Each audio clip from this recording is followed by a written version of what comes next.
Modern rules को हम समझने की कोशिश करेंगे कि ये मॉडर्न रूल्स क्या कहता है। ठीक है बच्चा, अब यहां पे मॉडर्न रूल्स के अकॉर्डिंग जितने भी हमारे अकाउंट हैं उन अकाउंटों को डिवाइड कर दिया गया है। सर कैसे? सबसे पहले है आपके पास कैपिटल, एक्सपेंसेस,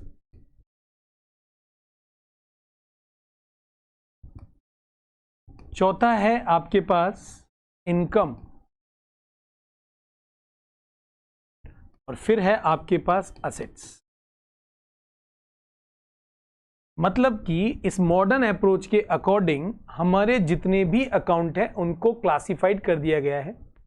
असेट अगर हम बात करें कैपिटल की तो हिंदी में आपको पता है पूंजी, जो ओनर बिजनेस स्टार्ट करता है तो जो पूरा का पूरा पैसा लगाता है। लायबिलिटी मतलब हो गया दायित्व, कि आपको ये दायित्व पे करना है। एक्सपेंसेस मतलब हो गए आपके जितने भी खर्चे हैं उनकी बात हो रही है, खर्चे की। इनकम आपकी जो भी इनकम है, आय की बात हो रही है। और असेट्स का मतलब होता है आपकी संपत्ति। असेट्स क्या होती है, लायबिलिटीज क्या होती है, एक्सपेंसेस क्या होता है, हमारी प्लेलिस्ट में आप जाके देख सकते हैं। हमारा प्लेलिस्ट का लिंक भी ऊपर दे देंगे जिसके अंदर आपको ये मेंशन हो जाता है कि किस तरीके से हम इसको क्लासिफाइड कर सकते हैं, असेट्स क्या है, लायबिलिटीज क्या। तो मॉडर्न अप्रोच हमको ये बोलता है कि जितनी भी आपकी कैपिटल है उसको आप, कैपिटल नेचर का अकाउंट है उसको अलग रखेंगे। लायबिलिटीज की अगर हम बात करते हैं तो एग्जांपल के तौर पर अगर मैं लायबिलिटीज की बात करूं तो एग्जांपल के तौर पर जैसे कोई भी लायबिलिटीज है, जैसे क्रेडिटर, आपको सामने वाले को पेमेंट करना है। क्रेडिटर कौन है, वापस टर्म में जाके देखना पड़ेगा। आपने बैंक लोन लिया है तो वो आपको पे करना है, नहीं करना पड़ेगा। तो ये, या आपने बिल्स पेबल पे सिग्नेचर करके दे दी है तो ये आपकी क्या हो गई, लायबिलिटीज हो गई। एक्सपेंसेस के एग्जांपल की बात करें, जैसे आपने रेंट, सैलरी, कमीशन, ये सब जो आप देख पा रहे हैं ये सब खर्चे हैं जिसका क्लासिफिकेशन एक्सपेंसेस में हो जाता है। और अगर हम इनकम की बात करें, तो इनकम के अंदर मान लेते हैं हमको रेंट रिसीव्ड हुआ, हमको ब्रोकरेज रिसीव्ड हुई। ब्रोकरेज मतलब होता है दलाली। ये सब आपकी इनकम का पार्ट माना जाएगा। और जैसे लैंड, बिल्डिंग, प्लांट, ये सब आपकी असेट्स की एग्जांपल में कंसर्न किया जाएगा। तो बच्चों पहले मॉडर्न रूल्स के अकॉर्डिंग क्लासिफिकेशन को समझना बहुत जरूरी हो जाता है। ठीक है बच्चों, अब ऐसा होगा कि आपके पास राम कुमार से आपने कोई गुड्स खरीदा, फिर आपने श्याम कुमार से भी गुड्स खरीदा, फिर मोहन कुमार से भी गुड्स खरीदा। इसका मतलब है कि आपके बिजनेस के क्रेडिटर पहले 100 रुपए के थे एग्जांपल के तौर पर, अब वो 200 के हो गए, फिर 300 के हो गए। इसका मतलब क्रेडिटर बढ़ते जा रहे हैं, इंक्रीज होते जा रहे हैं। या आपने उनका पेमेंट कर दिया तो वो डिक्रीज होते जा रहे हैं। तो सेम टू सेम ये जो अकाउंट है, जो क्लासिफिकेशन है, ये इंक्रीज भी होगा और डिक्रीज भी होगा। तो इनके इंक्रीज और डिक्रीज से हमको डेबिट एंड क्रेडिट का पता लग जाएगा। अगर कोई एक्सपेंसेस है, जैसे रेंट 500 रुपए दिया, ठीक है, फिर रेंट आपने 600 रुपए दिया, फिर रेंट आपने 700 रुपए दिया, फिर रेंट आपने 1000, इसका मतलब वो रेंट जो एक्सपेंसेस है वो एक्सपेंसेस इंक्रीज हो रहा है। अब जैसे ही आपने पेमेंट कर दिया तो वो एक्सपेंसेस डिक्रीज हो जाएगा। तो मतलब इसमें आप इंक्रीज एंड डिक्रीज के कॉन्सेप्ट्स पे काम करेंगे। ठीक है, अब देखते हैं, यहां पे हमने ये लिख लिया। अब यहां पे समझने के लिए हम एक काम करते हैं, एक टेबल क्रिएट करते हैं। बहुत ध्यान से समझिएगा।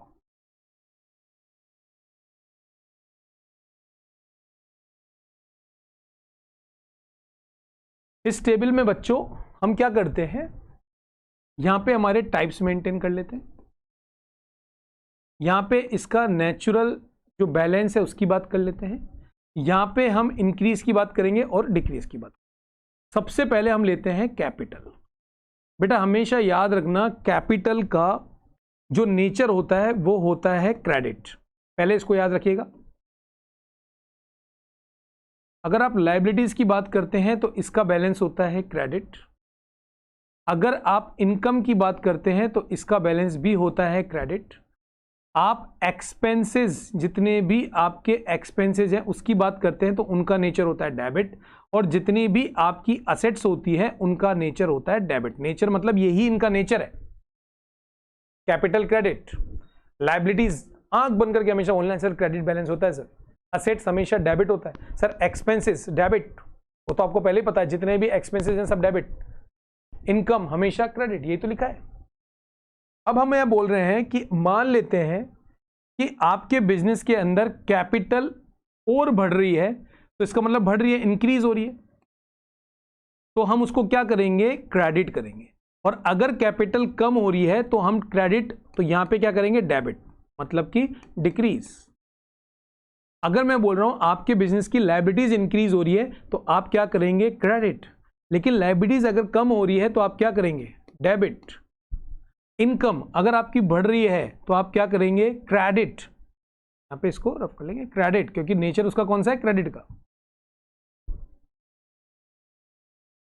तो इनकम आपकी बढ़ रही है तो उसको क्या करेंगे, क्रेडिट। इनकम आपकी कम हो रही है तो उसको क्या करेंगे, डेबिट। ठीक है सर, ये बात तो समझ आ गई। लेकिन अगर आपका एक्सपेंसेस इंक्रीज हो रहा है, मतलब एक्सपेंसेस मतलब जैसे रेंट, आपने 1,000 रुपए का रेंट दिया और अब आपने रेंट दिया 1,000 रुपए का, फिर आपने रेंट दिया 1,500 रुपए का। अगर इस बात में बात करें तो आपका रेंट बढ़ ही रहा है, तो जब आपका कोई भी रेंट किसके कैटेगरी में आता है, एक्सपेंसेस की। अगर आपके एक्सपेंसेस बढ़ रहे हैं तो उनको आपको करना पड़ेगा डेबिट, क्योंकि नेचुरल ही है, और जब वो कम हो रहे हैं तो आपको करना पड़ेगा क्रेडिट साइड पे। असेट्स अगर आपकी इंक्रीज हो रही है तो उसको डेबिट, और अगर डिक्रीज हो रही है तो उसको क्रेडिट। तो ये जो टेबल्स है, रूल्स ऑफ टेबल्स बहुत काम किए। तो जब आप जनरल एंट्री बनाना चाह रहे हैं तो मॉडर्न अप्रोच में आप ये फॉलो कर सकते हैं, और अगर आपको लग रहा है कि ट्रेडिशनल अप्रोच से बनाना चाह रहे हैं तो ट्रेडिशनल अप्रोच से भी आप फॉलो कर सकते हैं। एंट्री बनाने में हमारे ये नियम आपको पता होने चाहिए। नॉर्मली जितनी भी बुक्स है वो ये चीज फॉलो करती है, ट्रेडिशनल अकाउंट भी बहुत सी बुक्स फॉलो करती है, जिससे आपको एंट्री समझ में आ जाए और एंट्री बिल्कुल करेक्ट बने। बात एक ही है, समझ एक ही है। ट्रेडिशनल के हिसाब से 3 क्लासिफिकेशंस किए गए थे, लेकिन यहां पे टोटल 5 क्लासिफिकेशंस किए गए हैं। इफेक्ट वही आना है, एंट्री वैसे ही बननी है, उसमें किसी भी तरह का चेंज नहीं होता है। लेकिन आपको ये चीज पता होनी चाहिए, और इस पूरी टेबल के अंदर आपको ये चीज तो बिल्कुल आपको मतलब याद कर लेनी है। याद रखिएगा, ये बहुत इंपॉर्टेंट है, बाद में समझ में आएगा क्यों इंपॉर्टेंट है। कि हम आपसे बोल रहे हैं क्रेडिट, गलती से आपने कैपिटल को डेबिट कर दिया, पॉसिबिलिटी नहीं है ना, कुछ रीजन हो सकते हैं, एडजस्टमेंट छोड़ो। अभी सिंपल सी बात करें, उसका नेचर क्या होता है, हमेशा क्रेडिट। तो आपके दिमाग क्लिक कर जाएगा, और यार कैपिटल को डेबिट में क्यों दिखा रहे हैं, मतलब ऊपर की तरफ क्यों दिखा रहे हैं, नीचे की तरफ दिखाएं।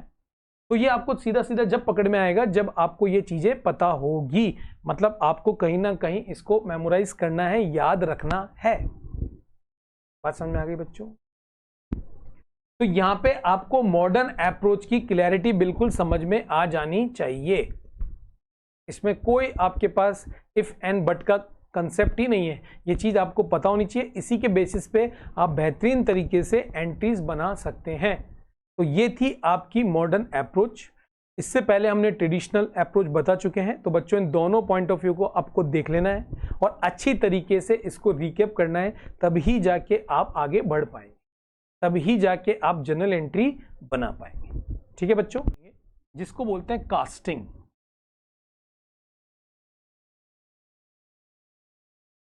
And balancing.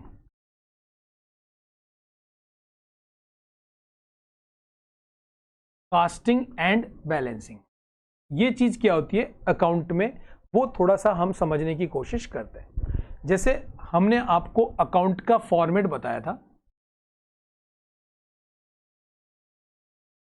अब आपको शायद याद हो गया होगा, नहीं हुआ है तो बेटा बिल्कुल आपको पता होना चाहिए। एग्जाम्पल के तौर पे हम दोबारा बना देते हैं।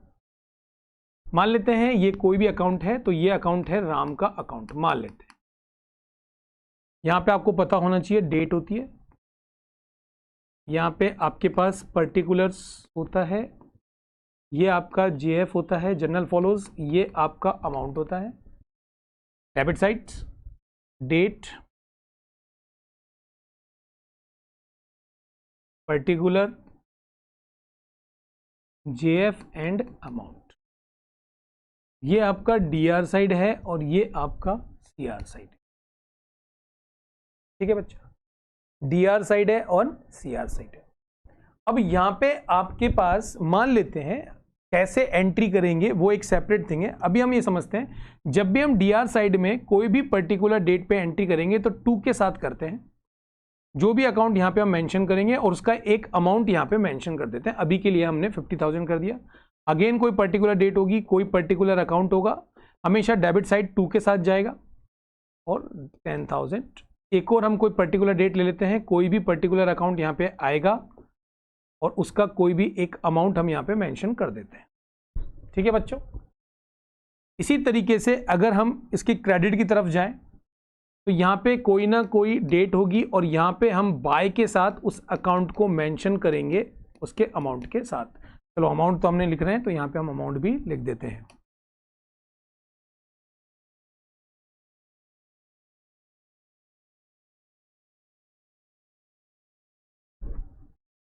जैसे मान लेते हैं हमने यहाँ पे लिखा ये अकाउंट 5,000 के साथ है, फिर किसी पर्टिकुलर डेट पे हमने यहाँ पे बाय करके कोई पर्टिकुलर अकाउंट ले लिया और उसका हमने लिखा 4,000, बस ये करके हमने रख दिया। ये रेंट राम के अकाउंट से रिलेवेंट सारी इंफॉर्मेशन डेबिट एंड क्रेडिट में हमने रख दी। अब देखो बच्चों, इस अकाउंट को हमें क्लोज करना है, बंद करना है, इसका बैलेंस मिलाना है, या हम इसकी टोटलिंग कैसे मैनेज करेंगे उसी को हम कास्टिंग एंड बैलेंसिंग के अंदर समझते हैं। ये बहुत इंपॉर्टेंट है बच्चों। सबसे पहले आपको क्या करना है, साइड बाय रफ में ये देखना है कि अगर मैं डेबिट साइड को देखूं तो बच्चों आप ये बताओ आपका डेबिट साइड का टोटल रफली अगर मैं यहां पे कर रहा हूं तो मुझे सीधा सीधा दिख रहा है 35,000 रुपीज डेबिट साइड है। वहीं अगर जब मैं क्रेडिट साइड को कर रहा हूं तो रफली मैंने देखा ये ओनली और ओनली 9,000 रुपीज है। हमारा अकाउंट कहता है कि हर अकाउंट को आपको बैलेंस करना जरूरी है, बंद करना जरूरी है, तो हम यहाँ पे क्या करते हैं, इस तरीके से इसको क्लोज करते हैं। अब देखो बच्चों, जो भी साइड ज़्यादा दिख रही है, यहाँ पे आपको डेबिट साइड ज़्यादा दिख रही है, उसका अमाउंट कितना है 35,000, तो आप यहाँ पे कॉपी कर दो 35,000 और यहाँ भी कॉपी कर दो 35,000। अब आप बोलोगे सर ये तो बात आपकी समझ में आ गई कि 35,000 है, अब यहां पे तो आपका 35,000 नहीं, आपने इक्विवेलेंट कैसे कर दिया? मैंने बोला बैलेंस निकाल लेते, इस तरफ का बैलेंस निकाल लो और फिर बराबर कर दो। तो ठीक है, हम बैलेंस निकाल लेते हैं। तो हम यहां पे क्या करते हैं, इस वाले डेट पे बाय बैलेंस, राइट है, बैलेंसिंग फिगर से निकलेगा बैलेंस। मतलब क्या सर कि अगर आप यहाँ पे 35,000 है और ये 9,000 है तो हम क्या करेंगे, इसको माइनस कर देते हैं। तो 15 में से आप 9 माइनस कर दीजिए, जो बचा रहेगा वो आपको पता लग जाएगा। तो आप बोलेंगे सर 35 में से अगर हम 9 माइनस कर देते हैं तो 5 तो वो गया, 4 ये गया, तो इसका मतलब हमारे पास ओनली और ओनली कितने रह गए 26,000। तो सर आप ये कहना चाहते हो कि हमारा जो ये बैलेंस है इस अकाउंट का 26,000 होगा। और एक और बात याद रखिएगा, अगर ये मान लेते हैं कि ये अप्रैल का ट्रांजेक्शन हैं सारे के सारे, तो यहाँ पे जो अकाउंट आप क्लोज करते हैं उसके साथ आप वर्ड यूज करते हैं कैरेट डाउन, CD। ये बहुत इंपॉर्टेंट याद रखना बच्चों, CD। अप्रैल 1 अप्रैल से लेकर आपके जो लास्ट एंडिंग आ रही है अप्रैल में, उसका जो आप बैलेंस निकाल रहे हो उसके आगे आप लिखेंगे CD। सर अप्रैल के बाद मई भी तो आएगी, हाँ बिल्कुल आएगी। तो अब आप इसको शिफ्ट करते हैं बैलेंस को, जब यहाँ पे बैलेंस है तो आप यहाँ लेके जाते हैं और यहाँ पे बैलेंस है तो यहाँ भी आ सकता है बैलेंस, तरीका वही है। तो यहाँ पे अगर मान लेते हैं यहाँ पे बैलेंस आ गया तो हम 2 के साथ, जैसे यहाँ पे बाय आया है तो यहाँ पे 2 के साथ हम बैलेंस लिखेंगे और अब हम लिखेंगे BD, not CD, BD brought down, और वो अमाउंट यहाँ पे लाके रख देंगे और फिर कॉन्टिन्यूसली मई के ट्रांजेक्शन लिखना चालू कर देंगे। तो ये जो अकाउंट होता है ये हर महीने वाइज चलता रहता है, अप्रैल मई जून जुलाई अगस्त सितंबर, पूरा जो बैलेंस है वो शिफ्ट होता रहता है, अप्रैल का मई में, मई का जून में, इस तरीके लास्ट में जब होता है तो पूरा का पूरा बैलेंस निकल के आ जाता है। अब अगर मैं इसको देखूं और मैं आपको बोलूं बताओ राम का कौन सा बैलेंस है, तो बच्चों हमेशा याद रखना जो साइड ज्यादा है वही बैलेंस है। तो आप बोलोगे राम का डेबिट बैलेंस है, राम का डेबिट बैलेंस है, ऑब्वियसली बात है ये तो बंद होने के लिए, लेकिन डेबिट बैलेंस आ गया ना, तो इसको क्या बोलेंगे, राम का डेबिट बैलेंस है। तो इसी तरीके से असेट्स का जो मैं नेचर बताया था कि असेट्स का क्या होता है डेबिट बैलेंस, तो वो बैलेंस है, वो बाय मतलब बिल्कुल एग्जैक्टली सेट है कि असेट्स डेबिट ही होगी, लायबिलिटीज हमेशा क्रेडिट ही होगी, मतलब उसके बैलेंसेस होंगे। तो तो बहुत बार आप देखेंगे कि जब आप असेट्स अकाउंट बनाएंगे और आपको ओपनिंग बैलेंस देखा तो आपके माइंड में पता है कि असेट्स डेबिट होता है तो ओपनिंग बैलेंस यहीं डालना है, ये तो क्लोजिंग है, फिर आप ओपनिंग हो गया, तो ओपनिंग बैलेंस आपको पता हो, तो इसलिए डेबिट क्रेडिट से आपको पूरा कंसेप्ट क्लियर होगा। तो कास्टिंग मतलब आपने टोटली निकाल दिया पूरा का पूरा और टोटल निकाल के उसका बैलेंस कर दिया, तो कास्टिंग बैलेंस इस तरीके से अकाउंट क्लोज होता है, कोई सा भी हो। आप रफली डेबिट कर लेंगे, क्रेडिट कर लेंगे, जो साइड ज्यादा है उसके दोनों अमाउंट दोनों तरफ लिख देंगे और जिस तरफ भी कम है उसका बैलेंस निकाल के रख देंगे और आगे शिफ्ट कर देंगे। और रीडिंग कैसे करेंगे, जो भी साइड बड़ा है वही बोलेंगे राम का डेबिट बैलेंस है, मतलब डेबिट का डेबिट बैलेंस बढ़ा हुआ है, क्रेडिट कम है। तो बच्चों यहां पे हमने मॉडर्न अप्रोच तो देख ही ली, उसके रूल्स देख लिए और इसके साथ साथ अकाउंट के ऊपर कास्टिंग एंड बैलेंसिंग कैसे करते हैं बच्चों वो भी आपने समझ लिया होगा, जो कि बहुत ज्यादा इंपॉर्टेंट है। अब प्रैक्टिकल के पॉइंट ऑफ व्यू से बात करेंगे तो जो भी आपकी बुक है उसमें सबसे पहले 3 से 4 इलस्ट्रेशन क्लासिफिकेशंस के निकालो। कौन सा अकाउंट पर्सनल है, आर्टिफिशियल है, नॉमिनल है, वो आप पहले प्रॉपर वे में निकालें। उसमें अगर आपको किसी भी तरह का डाउट है तो आप प्लीज कमेंट जरूर दें। अपने बुक का कोई भी क्वेश्चंस है, उसको कोई भी डाउट आ रहा है तो कमेंट में जरूर दें, लाइक करें, शेयर करें, तभी हम कॉन्टिन्यूसली आपके लिए बहुत ही बेहतरीन और इन डिटेल में वीडियो देंगे बच्चों। हम ये मान के चल रहे हैं आप बिल्कुल हमको टाइम दे रहे हैं, पूरा वीडियो देख रहे हैं, वो हमारे एनालिटिक्स में पता लग जाएगा। तो आपके साथ होना बहुत जरूरी है, तभी ही हम इस सीरीज को ऑनलाइन ला पाएंगे, सक्सेस कर पाएंगे बच्चों। ठीक है, फ्री ऑफ कंटेंट आपको मिलने वाला है, बहुत अच्छी तरीके से तैयारी करें। कोई भी डाउट हो जरूर हमें टेलीग्राम को में बताएं, उसको ज्वाइन भी करें। तो बच्चों आज के लिए इतना ही, थैंक यू, बाय बाय।